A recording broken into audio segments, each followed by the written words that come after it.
जब तक हम अपने प्यारे की महिमा सुनेंगे नहीं, प्यारे का नाम जप नहीं करेंगे, प्यारे का नाम कीर्तन नहीं करेंगे, प्यारे का गुण कीर्तन नहीं करेंगे, तो पहला श्रवणम या कीर्तनम, तो हमारा स्मरण कैसे बनेगा? स्मरण तभी बनता है जब उनके नाम का जप, नाम का कीर्तन, लीला कथा का गायन, लीला कथा का श्रवण। पहली भक्ति श्रवण है, तो श्रवणम कीर्तनम स्मरणम, बार बार उनकी याद, पाद सेवनम, उनके चरणों की सेवा, अर्चनम, विविध पदार्थों से उनकी अर्चना, साष्टांग दंडोत वंदनम, सख्य, मेरे प्रीतम है, मेरे मित्र हैं भगवान, आत्मनिवेदनम, दास्य, आत्मनिवेदन। ये 9 प्रकार की जब भक्ति होती तब प्रेम लक्षणा।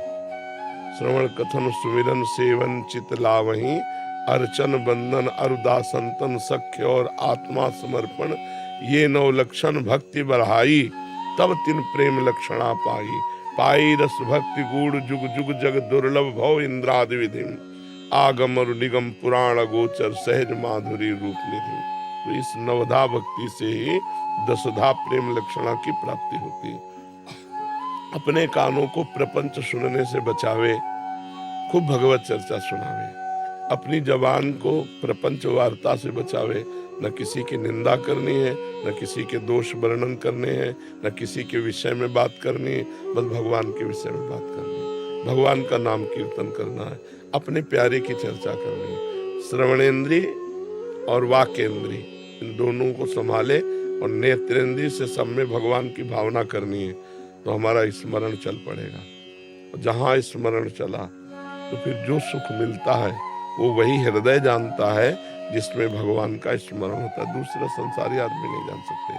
वे एक अलौकिक आनंद, अलौकिक शांति, कुछ चाह नहीं, कोई प्रश्न नहीं, कोई मतलब एक अलौकिक स्थिति होती है। जब स्मरण भगवान का चल रहा है तो वह एक डर यही लगता है ये न छूट जाए।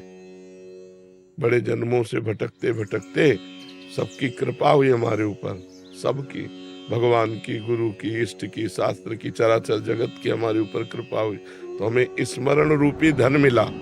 अब ये स्मरण रूपी धन कहीं काम क्रोध लोभ मोह मद मत्सर छीन न ले जाए, बस वो एक डर है तो इस बात का है कि अपने भजन को संभालता रहता है कि कहीं भजन छूट न जाए, कहीं भजन रुक न जाए, कहीं भजन लुट न जाए, ये काम क्रोध आदि हमें फंसा ले, हमारे भजन को लूट ले, इससे वो डरता रहता है। और बस